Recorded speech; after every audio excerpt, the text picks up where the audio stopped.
सभी और महिलाएं ही हैं। तो over to you Aditi. Thank you Shivangi.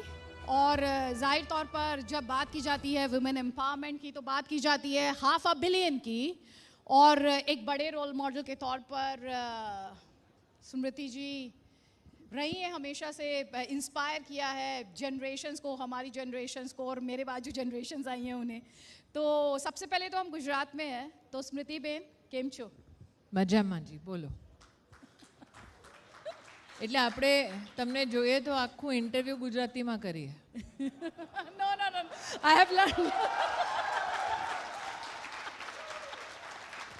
કારણ કે ગુજરાતમાં આવી માંડ કેમ છો બેન ના ચાલે કેમ? I have learned just 2 sentences. So કેવું વાતાવરણ લાગે છે ગુજરાતને? બોલો કેવું છે વાતાવરણ? કોના માટે છે વાતાવરણ? अगर आपको सामने से जनता से जवाब मिल रहा है, इससे बड़ा जवाब और क्या होगा? मुझे लगता है एक राजनीतिक दल के लिए सबसे बड़ी उपलब्धि ये है कि दल जब जनता के सम्मुख प्रस्तुत हो तो अपने कार्यशैली की दृष्टि से समय अवधि में और विशिष्ट मर्यादाओं के मध्य में क्या क्या हम कर पाए वो जनता के सम्मुख हम प्रस्तुत करते हैं। और एक एनआरजी के नाते, नॉन रेजिडेंट गुजराती के नाते, ये मेरा सबसे बड़ा गौरव है कि यहाँ पर नरेंद्र भाई मोदी को सबसे प्रेम, सबसे सम्मान प्राप्त है। तो ये भाजपाइयों का गौरव है कि हमें गुजरात की जनता इस चुनाव में घर घर आकर वोट मांगने का सौभाग्य दे रही है। स्मृति जी, मैंने बहुत स्पोर्ट्स कवर किया है और राजनीति को मैं उसी पर्सपेक्टिव के साथ देखने की कोशिश करती हूँ। तो जब सचिन तेंदुलकर के सामने शोएब अख्तर या ब्रेट ली या ग्लेन मैग्रा जैसा क्वालिटी पेसर आता है तो बहुत मज़ा आता था ना। ऐसे ही रॉजर फेडरर का मुकाबला हम में से ज़्यादातर लोग राफा नडाल के साथ देखना चाहते हैं, राइट और रॉन्ग? ऐसा ही रोमांच आपके भी कुछ मुकाबलों में आता है।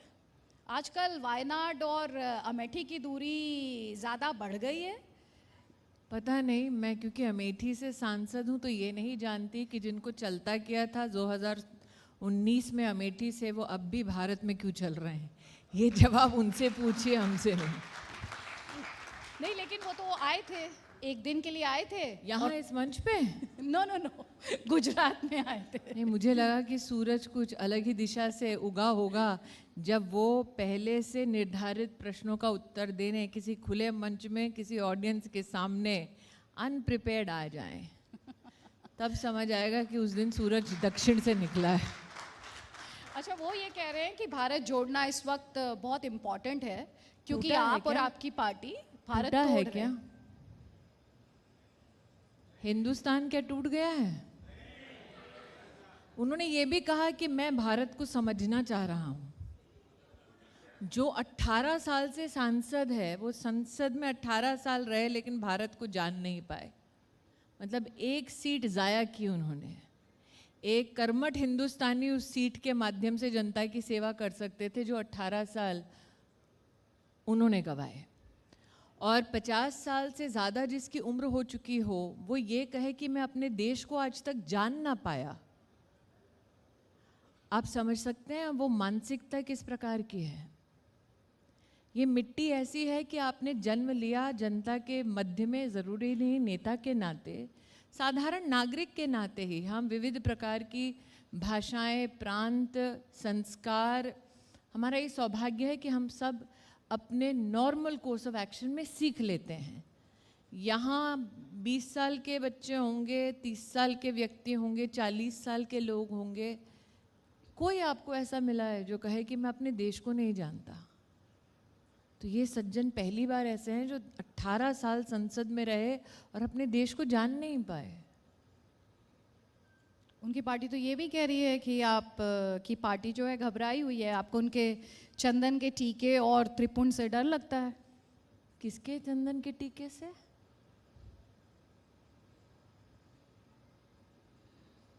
राहुल गांधी। देखिए, चंदन का टीका जब आराध्य के लिए लगाया जाए तो वो एक प्रेरणा बनती है समाज के लिए। चंदन का टीका जब राजनीतिक मंच पर लगाया जाए और चुनावी हिंदू बना जाए तो ये पब्लिक है, सब जानती है, अच्छे बुरे का फर्क पहचानती है। और खासकर गुजरात में आए हैं तो गुजराती तो उनकी नज़र काफ़ी तेज़ है। वो जानते हैं कि जो कोट पर जनेऊ पहनते हैं वो कितने धार्मिक हैं।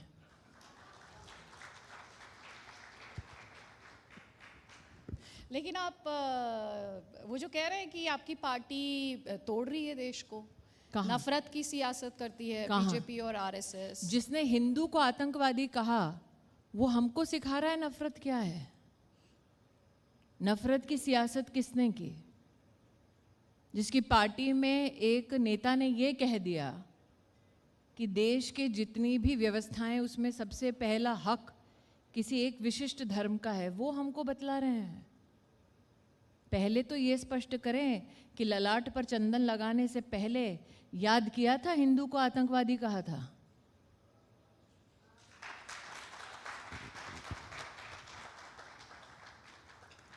उनकी पार्टी ये कह रही है कि अब उन्होंने परिवार मुक्त कर दी। उनकी पार्टी उनके बारे में क्या सोचती है, ये गुजरात में इसका लक्षण आप देख चुके हैं। એટલે માણસ આવે અને એનો નેતા એને છોડીને જતો રહે કે ભાઈ તું જ કર તારું, મારે નથી કરવું ટ્રાન્સલેશન। અને ગુજરાતમાં ક્યારે ગુજરાતીઓને હિન્દી નથી આવડતી? आप ढोंग देखिए कि आप ट्रांसलेशन चाह रहे थे। गुजरातियों को हिंदी नहीं आती क्या? नहीं आती होती तो सास भी कभी बहुत ही भी नहीं चलता यहाँ।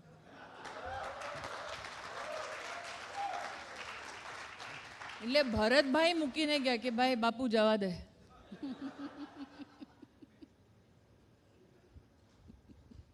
अच्छा, उनकी पार्टी ने जो पोस्ट थी, प्रेसिडेंट की पोस्ट थी, जो कि आपकी पार्टी काफी हमलावर भी थी, तो आप इसका क्रेडिट भी ले किसकी सकते हैं। President post, Congress president post, उसे आपने गांधी president परिवार देखे हैं मुक्त कर कहीं? दिया। प्रेसिडेंट खड़गे साहब उनके, he looks like a hostage. और हिमाचल प्रदेश का अभी भी जब चुनाव हुआ तो उनके पूरे बैनर से उनके प्रेसिडेंट की छवि गायब थी। तो ये तो सब जानते हैं कि उन्होंने प्रेसिडेंट अपने परिवार में क्यों नहीं रखा, क्योंकि ये संकेत है देश को कि कांग्रेस पार्टी ने पहली बार देश को बतलाया है कि गांधी खानदान उन्हें उनके अध्यक्ष पद पर मंजूर नहीं है। ये बीजेपी का विषय नहीं है, देश का विषय नहीं है। पहली बार कांग्रेस के इतिहास में सार्वजनिक उनकी 2 पीढ़ियां कांग्रेसियों ने नकार दी और कहा नहीं, इनमें से किसी को बनाओगे तो हमारी पार्टी ध्वस्त हो जाएगी, किसी और को बनाओ। This is an acceptance by the Congress party that the Gandhis are not worth it. Would you like to take the credit of it? Why would I take the credit? आपकी party ने इतना हमला किया, इतना Just आक्रमण। because 2019 में भारत के इतिहास में पहली बार सिटिंग कांग्रेस प्रेसिडेंट को हरा दिया तो सारा का सारा क्रेडिट आप मुझे नहीं दे सकते। लेकिन हाँ, शुचिता से राजनीति करना, गवर्नेंस की दृष्टि से समाज से अगर प्रश्न उत्पन्न होते हैं तो उसका जवाब देना, ये हर राजनेता का अधिकार भी है और जिम्मेदारी भी। अगर वो अपनी जिम्मेदारी का निर्वहन नहीं कर पाए तो न सिर्फ जनता ने उनको नकारा बल्कि कांग्रेस पार्टी ने उनको नकार दिया। हिमाचल प्रदेश में प्रचार तक के लिए नहीं बुलाया राहुल गांधी को। तो कांग्रेस जिसको त्याग रही है उसको जनता हिंदुस्तान की क्यों अपनाए? नहीं, उस पर तो वो कहते हैं कि अगर मैं भारत जोड़ो यात्रा लेकर हिमाचल चला जाता था तो ये बीजेपी कहती है कि ये तो चुनाव के लिए करना है, देश के लिए इसका नहीं कर मतलब वो जो भी करते हैं बीजेपी के डर से करते हैं।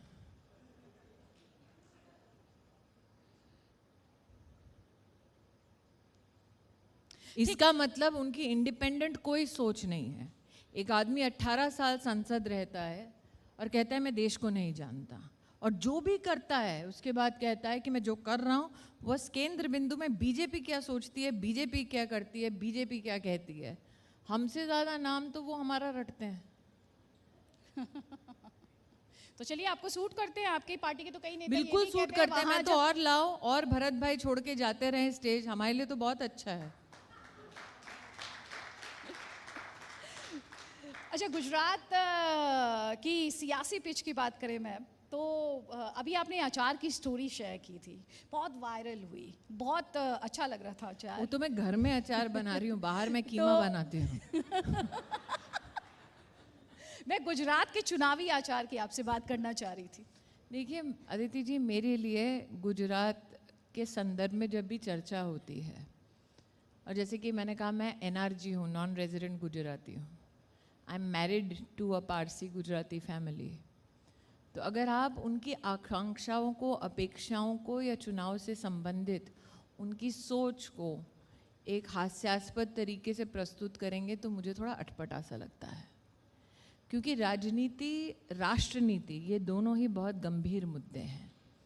गुजरात की जनता ने सतत हमको इतने वर्षों से समर्थन दिया, उसके पीछे क्या भावनाएं हैं, उनकी अपेक्षा क्या है कि भाई रस्तो तमे बनावी लेशो, रस्ता बनाएंगे, तमे गरीब माटे घर बांधीने आपशो।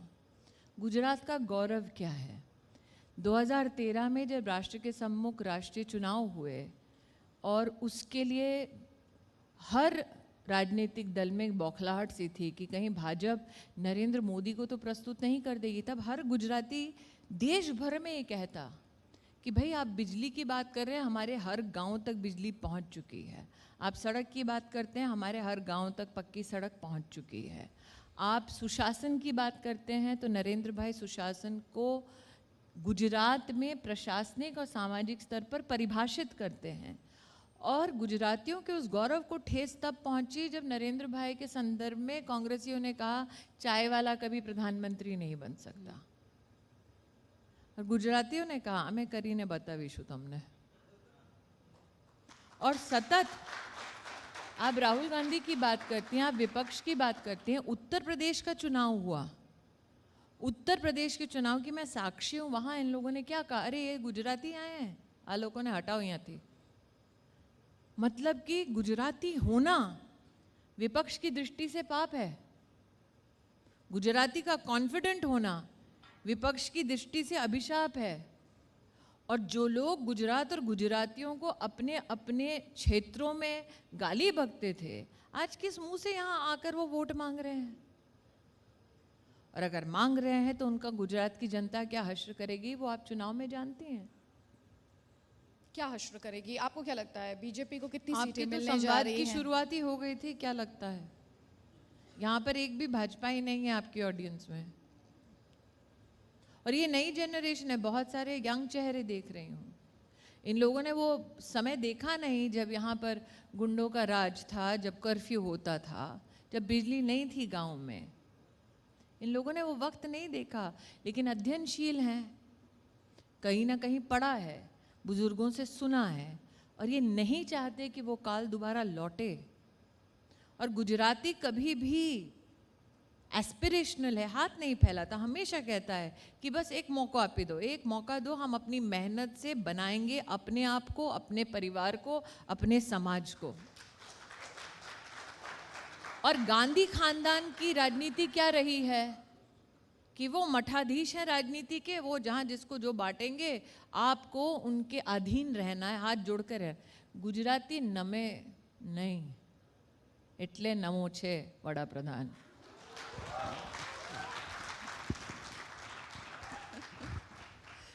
तो टक्कर तो किसी से है गुजरात चुनाव में, किससे टक्कर है? आम आदमी पार्टी से कि मुझे लगता कांग्रेस है से? राजनीति और विशेषतः लोकतंत्र का सबसे बड़ा आभूषण है कि हर राजनीतिक पक्ष को अधिकार है कि वो अपने मुद्दे लेकर जनता के सम्मुख जाए।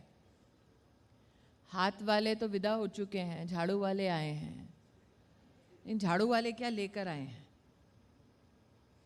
ये देखना बहुत ज़रूरी है, क्योंकि गुजरात में चुनाव एकमात्र लोकतांत्रिक ढांचे का अंग नहीं है, समाज को प्रभावित करने वाला भी एक अंश माना जाता है। और हमारे समाज में, और मैं गुजराती बहू होने के नाते कह रही हूँ, हमारे समाज में किस प्रकार की राजनीति की अपेक्षा की जाती है। हाल फिलहाल में आपने दिल्ली में देखा, आम आदमी पार्टी का एक नेता जेल में एक नाबालिग के रेप की सज़ा काटने वाले से अपनी सेवा करा रहा है। यहाँ जितने गुजराती बैठे उनसे पूछे, आवा मानस ने हमें घर में घुसवा नहीं दी है। और देश की राजनीति में कभी ऐसा हुआ नहीं है। उसका कोई जवाब नहीं है इनके पास। मैं महिला होने के नाते बड़े संकोच से कह रही हूं, लेकिन ये सत्य है। आप वो वीडियो देखें, आपको दिखाई देता है किस अहंकार की मुद्रा में वो व्यक्ति वहां बैठा है। उसको चिंता नहीं है समाज में उसके बारे में क्या चर्चा होगी, उस राजनीतिक पक्ष को चिंता नहीं है। बाकी सब छोड़ दीजिए। ऐसे लोग राजनीति में क्या मकसद लेके आए हैं, क्या संदेश लेकर आए? ये युवा पीढ़ी के लिए आप इन युवा नौजवानों से पूछ लीजिए, चाइल्ड रेपिस्ट का सेवा लेने वाला इनको स्वीकार होगा क्या? संभव नहीं है। तो आप जब कहती हैं सामने है बीजेपी के, कौन है मुझे बताइए। नहीं, लेकिन झाड़ू वाले ये कह रहे हैं कि इस बार टक्कर है Modi model versus Delhi model. My issue is, देखिए केजरीवाल जी की पुरानी आदत है, जब मोदी जी काशी से चुनाव लड़े थे तो वो हर जगह घूमते फिर रहे थे, देखो मैं हरा दूंगा। शू थયું बच्चे आजमा चुके हैं मोदी को आमने सामने काशी में, और तब नरेंद्र मोदी पहली बार गए थे काशी में प्रतिनिधि बनने। ऐसा नहीं था कि आप उनके ऊपर ये दोषारोपण करें कि भाई आप तो गुजरात से लड़ रहे थे, उत्तर प्रदेश से लड़ रहे थे। कांग्रेस के लोग वहां पर उसको अपना प्रेस्टीज इशू बनाकर बैठे थे, और केजरीवाल जी गए कि देखो देखो मैं मोदी को हराने वाला हूं। आमने सामने जिसकी टक्कर हो चुकी है, जो मुंह की खा चुका है, अब आके यहाँ पे क्या बोल रहे हैं? और जिनको उन्होंने प्रदेश की अपनी जिम्मेदारी सौंपी है, वो गुजरात में मंदिरों के बारे में, हिंदू धर्म के बारे में, औरतों के बारे में क्या बोल रहे हैं? बाकी सब छोड़ दीजिए। नरेंद्र मोदी की 100 साल की माँ ने क्या गुनाह किया भाई? हमें बा ने कोई नहीं पण गाड़ो आपिए, नहीं करता कोई। गुजरात का ये संस्कार नहीं है, तो किससे टक्कर? और आप मुझे बताएं, व्हाट इज योर, आज भाजपा की एक सांसद नहीं बल्कि एक प्रतिनिधि होने के नाते मैं बता सकती हूँ भाई, ये सोशल पैरामीटर है, ये पॉलिटिकल एजेंडा है, ये इकोनॉमिक एजेंडा है। इस पे भारतीय जनता पार्टी ने अब तक काम किया, आगामी समय में इस पे हम लोग काम करेंगे। आपको कोई इसको काउंटर करने वाला अपना मॉडल दे रहा है? नहीं, मैं बिजली दे दूंगा फ्री में। गुजराती खैरात पर नहीं जीता कभी।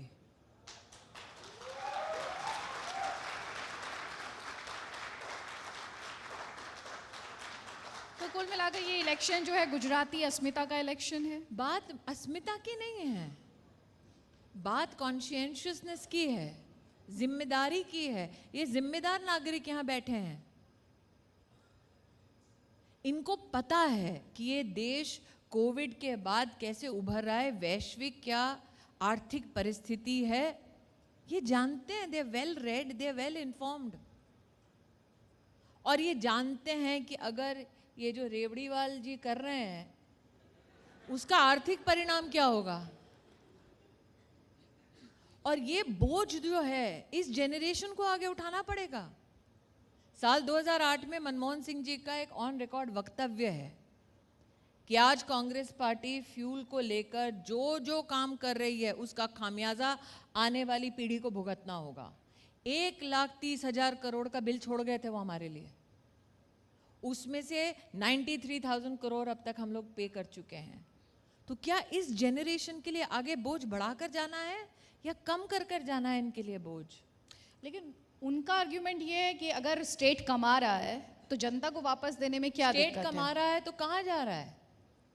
जेल्ड मंत्री के मसाज के लिए? स्टेट कमा रहा है तो कहाँ जा रहा है?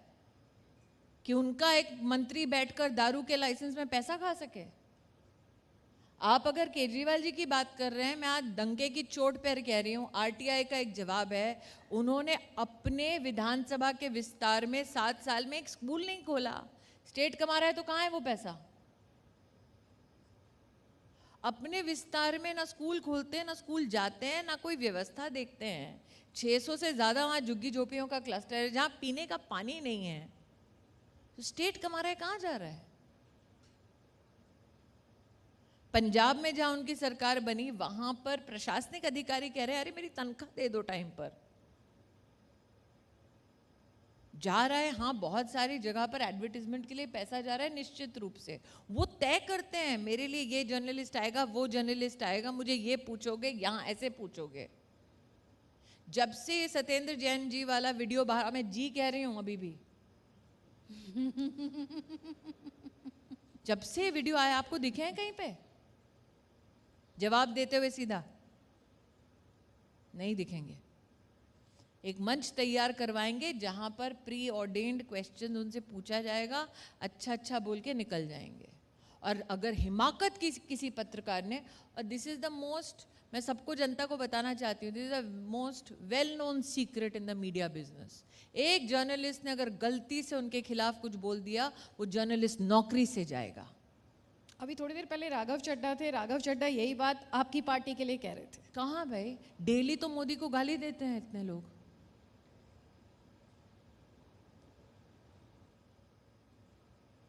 और राघव चड्ढा बोल रहे हैं ये, उनसे आपने पूछा नहीं जेल में क्या हो रहा है? पूछा था? क्या बोले? फिजियोथेरेपी चल रही थी। मैं स्तब्ध हूं कि बिना किसी शर्म के वो जनता के सामने प्रस्तुत हुए, बिना इस जवाब के कि एक चाइल्ड रेपिस्ट से क्यों सेवा ले रहे हैं।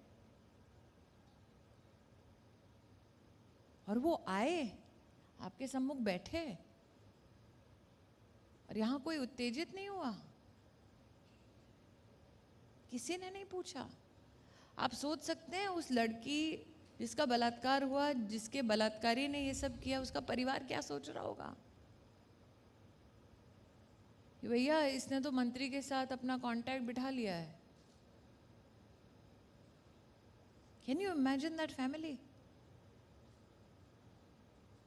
मीडिया के किसी अंश ने वो वीडियो निकाला, इसका मतलब बीजेपी ने मीडिया खरीदी है। क्वेश्चन ये कोई नहीं कर रहा कि आप जो कर रहे हैं वो क्यों कर रहे हैं। अब क्वेश्चन ये है कि हम फाइल कर दें कोर्ट में दस्तावेज कि हम जो कर रहे हैं उसको दिखाओ मत।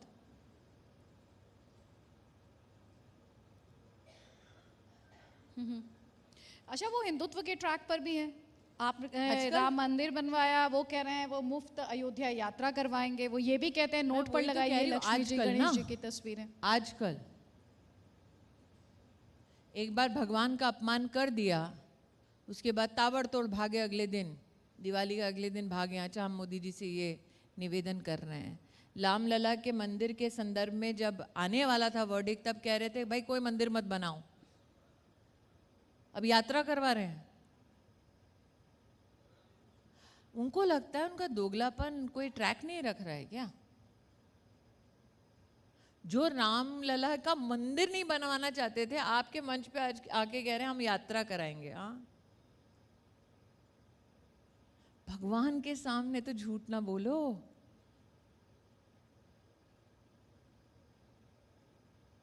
और जो अन्ना के नहीं हुए वो राम के कहाँ होंगे। अच्छा, गुजरात की फाइट में एक और कैरेक्टर है असदुद्दीन ओवैसी। असदुद्दीन ओवैसी ये कह रहा है कि इस वक्त बीजेपी और आम आदमी पार्टी में एक कंपटीशन चल रहा है, और दोनों ये साबित करना चाहते हैं गुजरात की जनता के सामने कि वो बड़े हिंदू हैं। आम आदमी पार्टी के बारे में अगर आपको ये शंका है कि उनका हिंदू धर्म से कोई लेना देना है, तो मैं शंका का थोड़ा बहुत समाधान करना चाहती हूँ। यहाँ अगर कोई हिंदू बैठे हैं तो उनसे पूछिए झाड़ू का हमारे यहाँ क्या महत्व है।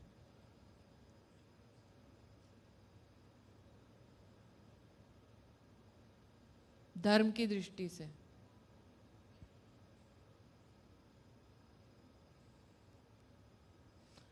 और कमल का क्या महत्व है।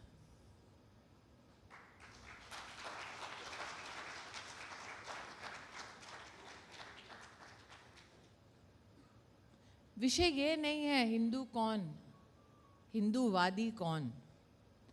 विषय ये है कि हम मुद्दों पर बात करें जो विकास से संबंधित हैं। और जहां तक मुद्दों की बात है तो एक मुद्दा उठा लेती हूं, आयुष्मान भारत। देश भर में 19 करोड़ कार्ड बांटे गए, 3 करोड़ 50 लाख से ज़्यादा अस्पतालों में और 28,000 अस्पतालों को एम्पैनल कर हॉस्पिटल के एडमिशन कराए गए। हम महिलाएं हैं तो सर्विकल कैंसर और ब्रेस्ट कैंसर की 7 करोड़ से ज़्यादा औरतों ने स्क्रीनिंग कराई। इसका मतलब एक गरीब परिवार को 5 लाख की व्यवस्था हर साल मिलना ये बुरा नहीं है। लेकिन केजरीवाल जी की पॉलिटिक्स देखिए, ये जानते हुए कि गरीब की मदद हो जाएगी वो आयुष्मान भारत को लागू नहीं करते पॉलिटिक्स के लिए। तो अगर हम उन मूल मुद्दों पर आए, जब चुनाव नहीं था, जब पंजाब में उनकी सरकार नहीं थी, तब बार बार कहते थे अरे दिल्ली में प्रदूषण हो रहा है पंजाब की वजह से। अब उनकी पंजाब में सरकार बन गई, पहले कहते थे हमारी सरकार बना दो हम सारा प्रदूषण बंद कर दें, अब बन गई, अब कह रहे भाई प्रदूषण सिर्फ हमारा प्रॉब्लम नहीं है। तो आप हर बार पोस्ट अपना चेंज करते जाते हैं, पोजीशन अपना चेंज करते जाते हैं, वो आपका अधिकार है, नो प्रॉब्लम। लेकिन जनता को तो इतना ना समझ ना समझे। जनता तो ट्रैक रखती है। नहीं तो वो ये कहते हैं कि भाई दिल्ली में हमें 2 बार मैंडेट मिला, पंजाब में हमें इतना एक तरह की वेव वहां पर देखने को मिली। पंजाब में हिंदू धर्म की बात करते हैं, एक हिंदू को सरेआम गोली मार के हत्या कर दी। क्या किया उन्होंने? सरेआम गोली मार दी, क्योंकि वो बड़े गर्व से कह रहा था हाँ मैं हिंदू नेता हूँ, हिंदू धर्म के संरक्षण के लिए मैं धरना दे रहा हूँ। धरने में उसको गोली मार दी। आपने पूछा राघव चड्ढा से जब वो आए थे?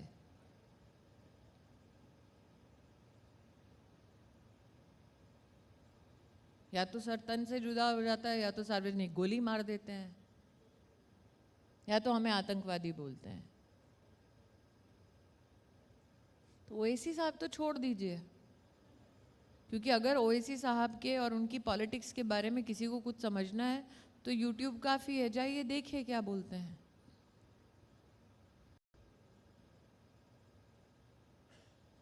अच्छा, मोबी में जो हादसा हुआ जिसमें 140 लोगों की दुखद मौत हुई, इसलिए आप अपने कान का लगा रही थी, वो एडिट से बोला होगा, पूछ लो नहीं थोड़ा। नहीं नहीं नहीं नहीं, हाँ हाँ ऐसा नहीं एक्चुअली। हाँ, कोई बात नहीं, इस इतना तो टेलीविजन मैंने भी किया नहीं है। नहीं, आपने टेलीविजन बिल्कुल किया है, आपने टेलीविजन बहुत किया है, मुझसे कहीं ज़्यादा किया है, इसमें कोई डाउट नहीं है। लेकिन actually this is to know when I am running out of time, so that I can shoot my questions for being factual, to be honest. मैं तो कभी आपके ऑनेस्टी पे शक कहाँ नहीं करूँगी? नहीं, मैं I am just putting the facts right, I am just putting the facts right. नहीं, मोरबी आपके ओपोनेंट्स का यही कहना है कि वोटर नहीं भूलेगा ये जो मोरबी में हुआ, क्योंकि जो एक्शन देखने को मिला। मोरबी में जिस व्यक्ति को भारतीय जनता पार्टी ने सेवा का मौका दिया प्रत्याशी के रूप में, वो इस बात का स्वरूप है कि जब मुसीबत आती है तो अपनी जान के बिना परवाह किए लोगों की मदद करने के लिए हमारे प्रत्याशी स्वयं उपस्थित हुए थे। जहाँ तक कि प्रशासनिक स्टेप लेने की बात है तो उस पर जो जांच एजेंसी बैठाई गई है, जिसके परिणाम एक रिपोर्ट के माध्यम से आए हैं, और जो गिरफ्तारियां हुई हैं, वो अपने आप में संकेत है कि प्रशासन ने बहुत ही गंभीरता से इस विषय को लिया है। और प्रधानमंत्री जी का स्वयं वहाँ जाना, मौके का जायज़ा लेना, इंक्वायर करना, ना सिर्फ लोगों के स्वास्थ्य के बारे में बल्कि क्या हुआ, मुझे लगता है ये बतलाता है कि भारतीय जनता पार्टी की सरकार चाहे केंद्र में हो या प्रदेश में हो, ऐसे हादसे को जो दुखद है, अमानवीय है, उसको कितनी गंभीरता से लेती है। नहीं, लेकिन जो क्रिटिसिज्म रहा उसमें ये कहा जा रहा है कि जो कर्मचारी थे, जैसे गेट कीपर था या सिक्योरिटी गार्ड था, ऐसे लोगों पे एक्शन लिया गया, जो बड़े लोग थे, जो लोगों ने एक्शन लेने की श्रृंखला में जिन जिन का अरेस्ट हुआ है, जिन लोगों ने, क्योंकि मेरे पास अभी वो रिपोर्ट है नहीं, लेकिन जिन जिन लोगों ने इशू किए ज़्यादा टिकट्स एज़ कम्पेयर टू जितने लोगों को वहाँ होना चाहिए था, मुझे लगता है उन पे एक्शन बनता है। लेकिन चूंकि मैं इन्वेस्टिगेशन का हिस्सा नहीं हूँ और केंद्रीय मंत्री हूँ, इसलिए उस इन्वेस्टिगेशन जो ऑनगोइंग है उस पर टिप्पणी करना उचित नहीं होगा। लेकिन हाँ, जो जो उसमें सहभागी बने, निश्चित रूप से उन्हें दंड मिलेगा। जो गिरफ्तार हुए हैं वो बिल्कुल इन्वेस्टिगेशन में कहीं ना कहीं प्रमाण मिला है इसलिए गिरफ्तार हुए हैं, बिना प्रमाण की गिरफ्तारी नहीं होती। ठीक है। यहाँ पे क्योंकि आप माइनॉरिटी अफेयर्स मिनिस्टर भी हैं, मेरे कुछ उससे जुड़े हुए सवाल है। जैसे यूसीसी, जो कि गुजरात चुनाव में भी जिस पर बहुत बात हो रही है, बीजेपी के कई नेताओं से मेरी बात हुई, उन्होंने कहा कि ये महिला सशक्तिकरण से भी जुड़ा हुआ मुद्दा है। जब यूसीसी की बात होती है तो महिला अधिकारों की भी बात होती है। आप इस इत्तेफाक रखती हैं? बिल्कुल, क्योंकि अगर आप कहते हैं कि एक धर्म की लड़की को 18 साल के बाद शादी करनी है, लेकिन दूसरे धर्म में आप 15 साल की उम्र में एक बच्ची की शादी करा दोगे, तो देयर इज अ प्रॉब्लम। और अगर आप मात्र महिला की बात ना करें, संविधान की बात करें, तो क्या हिंदुस्तान में सभी धर्म के लोगों को एक समान कानून के सामने प्रस्तुत नहीं होना चाहिए? क्या अलग अलग धर्मों के लिए अलग अलग कानून होना चाहिए? तो यूसीसी की जब आप बात करते हैं, उसकी पृष्ठभूमि यही है कि अगर हम कहते हैं justice for all, what is the basis of that justice? 15 साल की नाबालिग बच्ची का क्या जबरन ब्याह कराना चाहिए? लेकिन अगर उनकी कानून में ये मर्यादा है, तो कई ऐसे कोर्ट के दस्तावेज आए हैं जिसमें कोर्ट ने कहा भी कानून में लिखा है करा दो 15 साल में। और उसका परिणाम क्या होता है? बच्ची 16 साल की उम्र में इम्प्रेग्नेट हो जाती है, बच्चा पैदा करती है, या तो खुद मर जाती है या बच्चा मर जाता है। क्या हम चाहते हैं 16-15 साल की बच्चियों के साथ ये हो? तो मैं तो बिल्कुल इत्तेफाक रखती हूँ। अगर आज हिंदू धर्म में किसी लड़की को, मेरा इंडियन मैरिज एक्ट में ब्याह हुआ है क्योंकि मैं एक पारसी से ब्याही हूँ, लेकिन अगर हिंदू धर्म में किसी का ब्याह टूटता है, उस औरत के अधिकार हैं। तो फिर ये जो इसे विरोध करते हैं, यूसीसी का जो विरोध करते हैं, वो ये कहते हैं मेरे कि जो पास उनके लिए एक ही प्रश्न है, क्या 15 साल की उम्र में एक बच्ची का ब्याह करके एब्सोल्युटली उसको प्रेग्नेंट करने का अधिकार किसी कानून को है? एब्सोल्युटली। तो जो विरोध करता है पहले उसका जवाब दे दे समाज को। लेकिन फिर उसे हिंदुस्तान के सेक्युलर फैब्रिक के साथ जोड़कर क्यों देखा जा रहा है? सेक्युलरिज्म के ऑल्टर पे आप 15 साल की बच्ची की शहादत दे सकते हैं कि 30 साल का 40 साल का आदमी उससे शादी करेगा? ये कौन सा सेक्युलरिज्म है? यहाँ पे कुछ लड़कियां बैठी हैं, मतलब 18, 20 या 22 साल। Can you imagine 15-year-old baby given to a 30, 40-year-old man? कौन सा सेक्युलरिज्म है ये? कैन यू इमेजिन एक औरत जिसके पास 4-5 बच्चे, उसको बोल दे भाई तलाक हो गया, चलो, कुछ नहीं मिलेगा।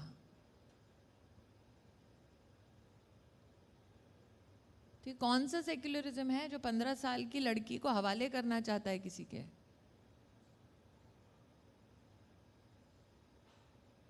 उसका जवाब दे दें विरोधी। हिजाब जिसके खिलाफ हम देख रहे हैं ईरान में प्रोटेस्ट हो रहा है, वहाँ पर देखिए, जो भी चीज़ स्वेच्छा से की जाए उस पर मुझे टिप्पणी करने का अधिकार नहीं है। नहीं, मैंने आपसे इसलिए सवाल पूछा क्योंकि इसे बच्चियों की एजुकेशन से जोड़ दिया गया कोर्ट में जो दलीलें दी गई। एक चीज़ मैंने स्पष्ट बहुत सारे सार्वजनिक मंचों पे कहा, मैं कैथलिक स्कूल में पढ़ी थी और मेरे कैथलिक स्कूल का एक नियम था, आप तिलक नहीं लगा सकते, आप मौली नहीं बांध सकते, आप मेहंदी नहीं लगा सकते, थोड़ी बहुत बच्चे, लेकिन आप नहीं लगा सकते। तो जब मेरा दाखिला हुआ उस स्कूल में, मेरे परिवार को पता था कि इस स्कूल का ये नियम है। मैंने कभी नियम भंग नहीं किया।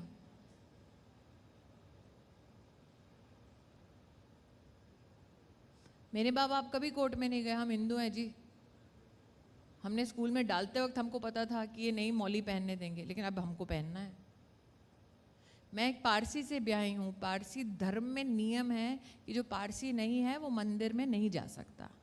मैं आज मंत्री हूँ, सबरीमला का इतना बड़ा विषय बना था, मैं गई हूँ क्या कभी किसी पारसी अग्यारी में जबरन? नहीं, मैंने उनके धर्म और उनके नियम का पालन किया और उसका समर्थन किया। तो मैं हर धर्म का समर्थन करूं, उनके नियम का समर्थन करूं, लेकिन मेरे धर्म की आप धज्जियां उड़ा दीजिए, ये कहाँ इंसाफ है?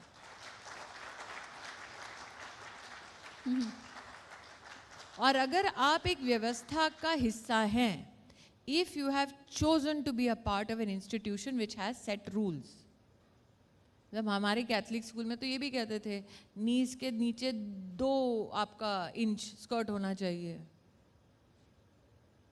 इतना तक नियम था। तब तो किसी ने कोर्ट में जाके नहीं बोला नहीं हमको 1 इंच ही चाहिए। तो when you know you have entered an institution with a set role, आप एंकर हैं, आपने जब जी में नौकरी की निश्चित रूप से कॉन्ट्रैक्ट साइन किया होगा, कॉन्ट्रैक्ट में लिखा होगा आप ये कर सकते हैं या नहीं कर सकते, और आपने अपनी मर्जी से फिर वो कॉन्ट्रैक्ट साइन किया।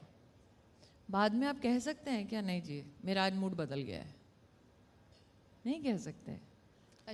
किसी भी इंस्टीट्यूशन के रूल बुक को आपको आपको इंस्टीट्यूशन पसंद नहीं है, आप इंस्टीट्यूशन बदल लीजिए।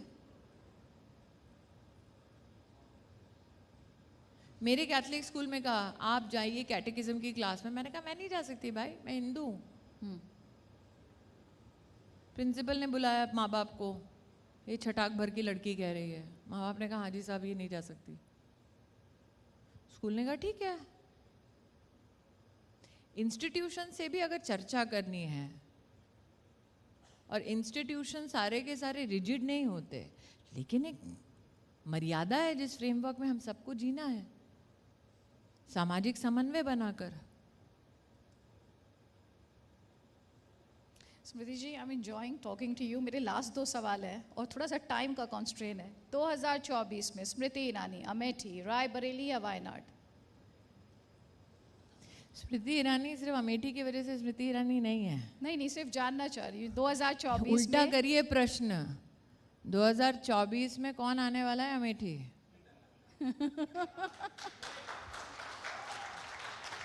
एक को तो पटक चुके, दूसरी बार आजमाना चाहें तो तैयार हैं। लेकिन भाजपा, मैं नियम और फ्रेमवर्क की आपसे बात कर रही थी। भाजपा का नियम ये है कि स्मृति ईरानी कहाँ से, ये पार्लियामेंट्री बोर्ड डिसाइड करता है, स्मृति ईरानी डिसाइड नहीं करती। लेकिन रायबरेली वालों को पता नहीं क्यों कांग्रेस के खेमे में डर लग रहा है। आपने रायबरेली की बात उठाई, मैं रायबरेली की दिशा कमेटी की चेयरपर्सन हूँ, सोनिया जी को चेयर हैं। मैंने 2 मीटिंग्स की हैं। दिशा की मीटिंग में क्या होता है, पूरे के पूरे जनपद में, डिस्ट्रिक्ट में, लोकसभा कॉन्स्टिट्यूएंसी में प्रशासन के जितने काम है, गरीब के लिए राशन कार्ड बनवाना, घर बनवाना, नाली साफ हुआ कि नहीं, पानी की व्यवस्था कराना, उसके लिए सांसद को प्रशासन के साथ जिम्मेदारी दी जाती है। बार बार सोनिया जी को लिखते हैं मैडम मीटिंग है प्लीज़ आ जाइए आ जाइए आ जाइए, नहीं आए आज तक, अपने लोकसभा क्षेत्र में नहीं आए, और देश घुमा, अपने लोकसभा क्षेत्र में नहीं गए।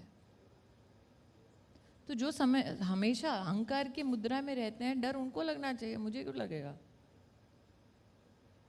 नहीं, आपकी छवि एक दबंग लीडर की है, इसलिए मैंने आप जिस तरह से आपका मुखर अंदाज और जिस तरह से आप अपनी बात रखती हैं। मैं जो हूँ वो हिंदुस्तान की हर औरत है, बस फर्क है मेरे पास माइक है, उनके पास माइक नहीं है। देकर देखिए पता चल जाएगा। Thank you so much Smriti Irani ji, thank you so much.